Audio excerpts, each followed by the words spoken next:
Cette vidéo vous est présentée par la boutique universludo.ca. Rendons les jeux accessibles à tous.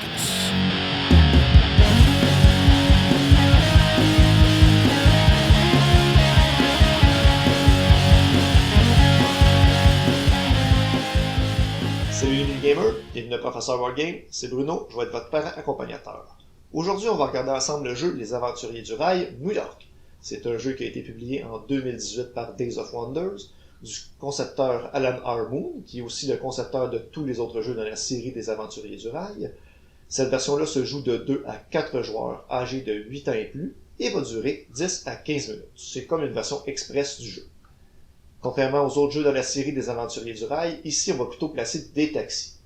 Si vous êtes déjà familier avec les mécaniques de jeu des Aventuriers du Rail, je vous recommande de ne pas écouter les règles qui sont pratiquement les mêmes et de plutôt aller écouter mon opinion à la fin, où je vais faire aussi une liste des différences entre les différentes versions du jeu. Si vous ne savez pas c'est quoi les Aventuriers du Rail, il faut savoir que pour gagner la partie, il faut faire le plus de points, et on fait des points en achetant des routes qui relient des villes. En reliant des villes, on va réussir des objectifs qui vont nous donner des points, et pour acheter des routes, on va accumuler des cartes, on va faire du recrutement de cartes de certaines couleurs, et avec ces couleurs-là, on va pouvoir acheter des routes de certaines couleurs. Attention, par exemple, les autres joueurs pourraient nous damer le pion et aller acheter des routes qu'on a besoin. Alors des fois, il faut savoir si on achète une route ou si on va piger les nouvelles cartes. Je vous montre comment on joue et ensuite je vous dis ce que j'en pense. Est-ce que tu joues là? Je réfléchis. Elle veut aller où la petite dame? À Chelsea. Oh, Chelsea, non, ça prend les taxis bleus, ça. Bye!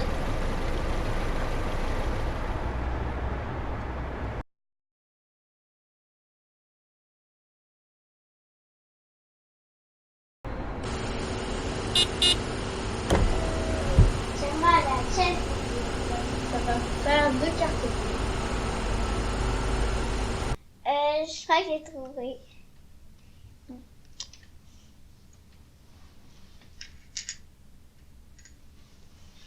Voici maintenant comment on joue aux Aventuriers du Rail New York. Pour vous le montrer, j'ai fait un placement à 3 joueurs. 1, 2, 3. On va en début de partie prendre les cartes transport et en distribuer 2 à chaque joueur. Les autres, on va les mettre à proximité de tous les joueurs et on va en révéler 5. Si en révélant 5, on révélerait 3 jokers, qui sont ici les taxis multicouleurs. On les enlèverait de la partie, on les mettrait dans la défausse et on en dévoilerait 5 nouvelles. On va prendre des cartes destination et on va en donner 2 à chaque joueur. Les joueurs vont regarder leurs cartes destination et ils vont choisir s'ils les gardent ou non. Sur les cartes destination, on a ici le pointage dans le bas, combien ils donnent à la fin de la partie si on a réussi, ou combien ils enlèvent à la fin de la partie si on les a pas réussi. Donc pour cette carte-là, on doit relier Central Park ici avec Chinatown, et celle-là ici, les Nations Unies, United Nations, et Wall Street qui se trouve ici. Donc, ce joueur-là pourrait les garder, c'est quand même passablement le même chemin, et il se dit qu'il pourrait réussir. Les joueurs peuvent choisir de garder les deux, mais sont obligés d'en garder au moins une. Les cartes qui ne sont pas choisies sont remises sous la pioche. On va commencer par le joueur le plus jeune, et dans le sens des aiguilles d'une montre. Chaque joueur va à tour de rôle faire une des 3 actions, qui va être soit d'aller chercher des nouvelles cartes transport, d'acheter une route sur le plateau, ou d'aller chercher des nouvelles cartes destination. On va regarder ensemble la première action, qui est de choisir d'aller chercher une nouvelle carte transport. Alors ce joueur-là ici a déjà dans sa main 2 cartes rouges, qu'il va pouvoir utiliser pour acheter des routes rouges ou des routes grises plus tard. Sur son chemin, lui, on se rappelle qu'il veut connecter ici ces destinations-là avec les destinations qui sont ici. On a aussi le chemin vert, donc il voit ici, il y a 2 cartes vertes. Quand on fait l'action d'aller chercher une nouvelle carte transport, on prend d'abord une carte, qui est immédiatement remplacée par une nouvelle, et on peut en choisir une autre. Il faut aller chercher l'autre carte verte. Voyons voir avec l'autre joueur d'autres façons qu'on peut aller chercher des cartes transport. Ici, le joueur a déjà une carte Joker et une carte verte. Quand on va chercher une carte Joker, ça compte comme prendre 2 cartes. Donc on peut juste aller chercher une carte Joker qui est visible ici. Fait que s'il prend la carte Joker qui est là, il a terminé son tour, il ne peut plus en piocher d'autres. L'autre joueur ici, qui a déjà une carte bleue et une carte rose, il n'y a pas d'autres cartes roses, mais supposons que c'est les roses qu'il veut absolument. Il est aussi possible d'aller chercher une carte sur le dessus de la pioche. Bon, là c'est un vert, c'est pas ce qu'il voulait. S'il avait pigé un Joker, À ce moment-ci, comme les autres joueurs ne savent pas que c'est un joker qui est pigé, ils pourraient encore piger une autre carte, soit une carte visible ou une autre carte face cachée. Parce qu'on peut mélanger les deux, aller chercher des cartes visibles ou des faces cachées, ce qu'il va faire en allant chercher ici une autre carte verte.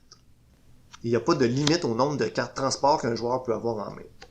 La seule façon qu'un joueur pourrait acquérir 2 fois des cartes joker dans un même tour, ça serait d'aller piger 2 fois des cartes face cachée et d'être assez chanceux pour avoir 2 cartes taxi de suite. À tout moment, quand on révèle une 3e carte taxi ici, comme au début, on va tout enlever les cartes transport et les remplacer par 5 nouvelles.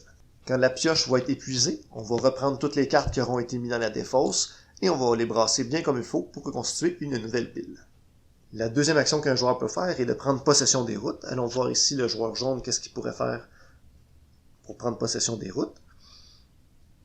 Pour prendre possession des routes, il faut avoir les cartes de la même couleur que les routes qu'on veut acheter. Donc, si on veut acheter des routes, les routes ici, ça prend des cartes vertes. Ici, des cartes rouges, il n'y en a pas assez pour acheter ces routes-là. Mais les routes grises, on peut les acheter avec n'importe quelle couleur. Par contre, il faut que ça soit toutes des cartes de la même couleur. Donc ici, mon joueur jaune va aller acheter la route grise qui se trouve ici, qui prend 2 cartes. Donc, il prend les 2 cartes vertes, par exemple. Il aurait pu prendre ces 2 cartes rouges. Il va prendre ses taxis, qui va les placer sur le chemin, ici de 2. On va voir le joueur bleu, qu'est-ce qu'il va faire? Le joueur bleu ici qui a 2 taxis, les cartes joker, il y a plus de possibilités. Il pourrait aller acheter ici la route de 3 verts, puisqu'il y a une carte verte et 2 taxis. Il pourrait prendre n'importe quelle route de 2, avec 2 taxis, les 2 rouges ici, les 2 oranges là. Il n'y a pas besoin d'avoir une carte de la couleur de la route.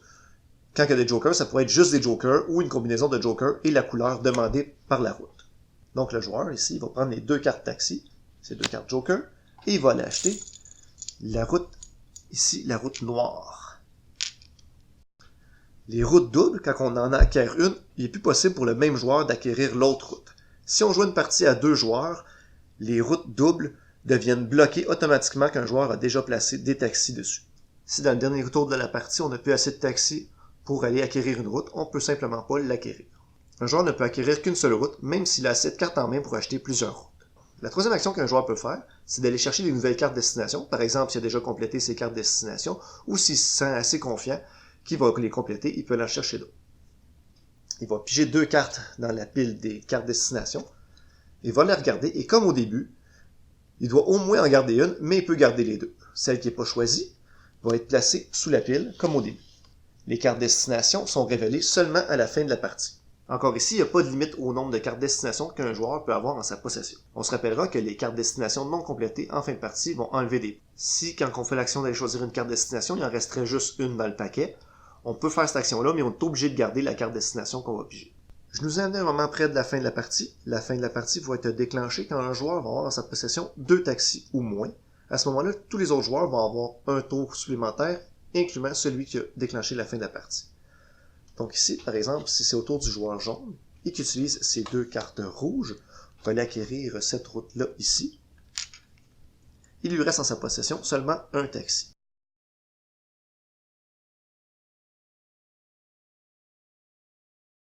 Et on revient au joueur jaune, qui lui reste une seule carte, une carte orange. Il n'y a pas de chemin orange de 1 ou de chemin gris orange 1 de disponible. S'il va chercher des cartes, ça finit son tour. Il pourrait prendre une chance d'aller chercher 2 cartes destination. Peut-être qu'il y en a déjà une d'accomplie, mais il va plutôt annuler son tour en allant chercher 2 cartes au centre. On va maintenant passer à la phase de décompte des points finales. On va prendre le petit calepin ici, où j'ai écrit les noms des joueurs jaune, bleu et blanc. Et on va d'abord compter les points qu'ils font avec les routes. Donc, le joueur jaune, ici les routes 1 ils font 1 point. Comme c'est écrit ici dans le bas, les routes de 2 taxis font 2 points. Les routes de 3 taxis font 4 points. Et les routes de 4 taxis font 7 points. La seule route de 4 taxis dans les aventuriers du rail New York est ici. Personne ne l'a prise. Donc, comptons les points pour les jaunes. 1, 2, 3, 4, 5, 6, 7, 8. 8 plus 4 ici, 12. Et 12 plus 4 ici, 16. Donc, on va l'inscrire 16 points pour le joueur jaune. Le joueur bleu, ici, va faire 1 point. 2, 3, 4, 5, 6, 7. 7 plus 4, ici on a 11. Et plus 4, ici on a 15. Donc on va écrire 15 points pour le joueur bleu. Et le joueur blanc, ici on a 1, 2, 3, 4, 5, 6, 7, 8, 9, 10. Plus 4, 14 points. 14 points. On va essayer de regarder les cartes destination. Ici, les joueurs les ont accomplies. On va regarder le joueur jaune ici qui devait relier les Nations Unies et Wall Street et Central Park et Chinatown. Est-ce qu'il a réussi? Donc, les Nations Unies avec Wall Street, ici, oui. Central Park ici et Chinatown qui est ici, oui. Donc, il va faire 2 fois 8 points, c'est-à-dire 16 points. On va les inscrire, c'est 16 points au joueur jaune. On crée en l'envers, 16 points. Regardons le joueur bleu s'il atteint ses objectifs. Donc, il y avait une carte objectif de connecter Chelsea et Brooklyn. Chelsea, ici, avec Brooklyn là. Oui, ça c'est fait. Il va faire 8 points. Et Lincoln Center, qui est Lincoln Center ici, et Greenwich Village qui est là. Bon, il n'y a pas de voiture bleue qui part de Lincoln Center, donc il ne fait pas les points, il les perd. Ici, on avait 8 points moins 6. Il va seulement faire 2 points pour ses objectifs de destination.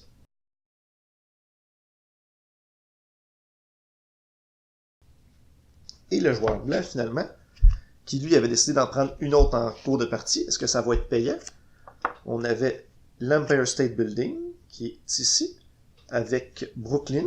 L'Empire State Brooklyn, c'est fait. La route qu'il a faite en dernier. On a ici Times Square qui est là, et Soho. Non, ça c'est pas fait, donc il va le perdre. 7 moins 6, il lui reste 1 point. Et les Nations Unies et Midtown West, 3 points. Donc on avait 7 moins 6 qui n'a pas réussi 1, plus 3, 4 points pour les destinations. On va les donc inscrire. 4 points pour les destinations aux joueurs bleus. Et finalement, on va aller faire 1 point pour chaque attraction touristique qu'on touche. Donc le joueur jaune, il touche à une attraction touristique ici. 1, 2, 3, 4, 5, 6 et 7. Le joueur jaune touche 7 attractions touristiques. Le joueur bleu, 1, 2, 3, 4, 5, 6, 7 aussi pour le joueur bleu. Et le joueur blanc qui touche 1, 2, 3, 4, 5 attractions touristiques. On va maintenant faire le total. 16 plus 16, 32, plus 7, 39. Ici, 15 plus 2, 17, plus 7, 24. Et finalement, pour le joueur blanc, 14 plus 4, 18, plus 5, 23. Et le joueur vainqueur est le joueur jaune avec 39 points. S'il y avait eu une égalité, le joueur vainqueur était celui avec le plus de cartes destination réussies. Si l'égalité persiste, les joueurs se partagent la victoire. Et voilà, c'est comme ça qu'on joue aux Aventuriers du Rail New York. Avant de vous dire ce que je pense des Aventuriers du Rail New York, je vais vous dire c'est quoi les différences qu'il y a entre ce jeu-là et le jeu de base, et aussi le jeu Mon Premier Voyage qui est plus pour les enfants. Contrairement au jeu de base, au lieu d'avoir 4 cartes en main, dans le jeu New York, on va avoir seulement 2 cartes en main au début. Pour les choix de destination, dans le jeu de base, on fait un choix à partir de 3 cartes, tandis que dans New York, on fait un choix à partir de 2 cartes. Dans le jeu de base, il y a des points à la fin de la partie pour la route la plus longue de voitures qui se touchent. On n'a pas ça dans les Aventuriers du Rail New York. Dans les Aventuriers du Rail New York, par contre, on a des destinations, ici des attractions touristiques qui donnent des points, ce qu'on n'a pas dans le jeu de base. Et aussi, dans le jeu de base, on fait le pointage pour les routes tout le long de la partie, alors que dans les Aventuriers du Rail New York, on le fait seulement à la fin de la partie. Ce qui est compréhensible parce que les routes sont assez petites ici. Dans le jeu de base, on a beaucoup plus de routes et ils sont beaucoup plus longues, donc le pointage se fait mieux pendant la partie. Mais il y en a qui le font quand même à la fin. Dans les Aventuriers du Rail, mon premier voyage, qui est vraiment le jeu pour enfants, il n'y a aucune notion de pointage. Pas de pointage pour la longueur des routes, pas de pointage pour les destinations. Le seul but du jeu est d'être le premier à faire 6 cartes destination. Donc si on enlève toute la notion de calcul mathématique et de pointage. C'est comme plus une course au premier qui fait ses destinations. Si j'avais une graduation du niveau de difficulté, évidemment, on commencerait par mon premier voyage. Après ça, ça serait la version New York. Ensuite, on irait avec le jeu de base et le jeu Europe, qui est une version un petit peu plus gamer. Vite fait, là, on ajoute des gares qui nous permettent d'utiliser des chemins qui sont bloqués et il y a des tunnels où il y a une certaine prise de risque et on pige au hasard des cartes qui vont déterminer si on doit payer plus cher pour acheter une route ou non. Et bon, je vais aller avec mon opinion sur le jeu. Dans les aspects négatifs, c'est que l'aspect collection d'ensemble, à mon avis, il est trop court. Parce que dans le jeu de base, on doit accumuler quand même assez de cartes pour acheter une route, tandis qu'ici, vu que les routes sont petites, on a juste besoin de 2, 3, 4. Il y a juste une route de 4 de long, fait que ça va assez vite accumuler une collection. Puis je trouve que l'aspect collection d'ensemble, c'est juste effleuré, c'est comme en surface. Sinon aussi, c'est ça. C'est pas aussi satisfaisant, à mon avis, que de jouer une vraie partie des Aventuriers du Rail, ou, comment j'ai écrit ici, où dans le fond, on fait des chemins plus longs, on a une plus grande satisfaction d'avoir rejoint d'un côté de la carte à l'autre côté de la carte. On fait des routes plus longues, d'ailleurs, il y a des points pour la route la plus longue.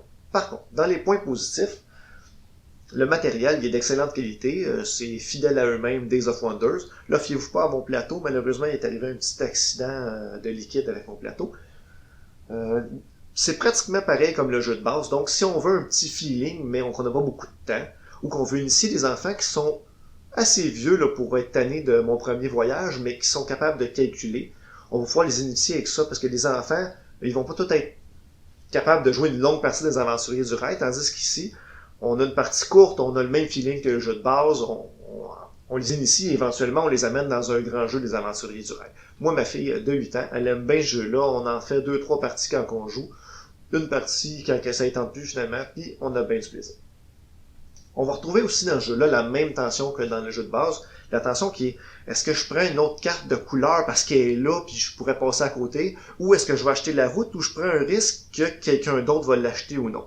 Pareil comme dans le jeu de base, à 2 joueurs, la tension est même là, même si les routes doubles comptent pour une seule voie, il y a quand même juste un joueur avant que notre tour revienne, fait que le risque est moins grand que quelqu'un d'autre nous la vole. Quand on est 4 joueurs, il y a 3 autres joueurs qui peuvent potentiellement acheter une route avant que notre tour nous revienne, fait que la tension est plus grande. C'est un jeu à laquelle je vais donner la note de C+, qui est plus que correct à mon avis, pour initier les gens aux Aventuriers du Rail, pour jouer avec des plus jeunes, ou même pour un jeu passerelle entre gamers. Bon, on fera pas la passerelle entre 2 jeux d'Aventuriers du Rail, mettons de base, et Europe, là, ça va être notre seul jeu des Aventuriers du Rail dans la soirée si on est pour jouer aux Aventuriers du Rail New York. Je le recommande même plus que mon premier voyage, parce que je pense qu'il va avoir une plus longue durée de vie, quitte à ce que les enfants moins jeunes puissent jouer, mais ou jouer avec plus d'aide. Puis on va pouvoir jouer plus longtemps avec eux, avec ce jeu. Donc c'est tout pour aujourd'hui. Si vous n'êtes pas encore abonné à la chaîne, vous pouvez le faire avec le petit bonhomme ici en bas. Surveillez sur les autres vidéos de la chaîne le sceau d'approbation du parent accompagnateur. Vous pouvez aussi nous suivre sur Twitter, Facebook et Instagram. Si vous aimez notre contenu, n'hésitez pas à nous suivre et nous encourager sur notre page Patreon. C'est tous les mini-gamers et continuez de gamer!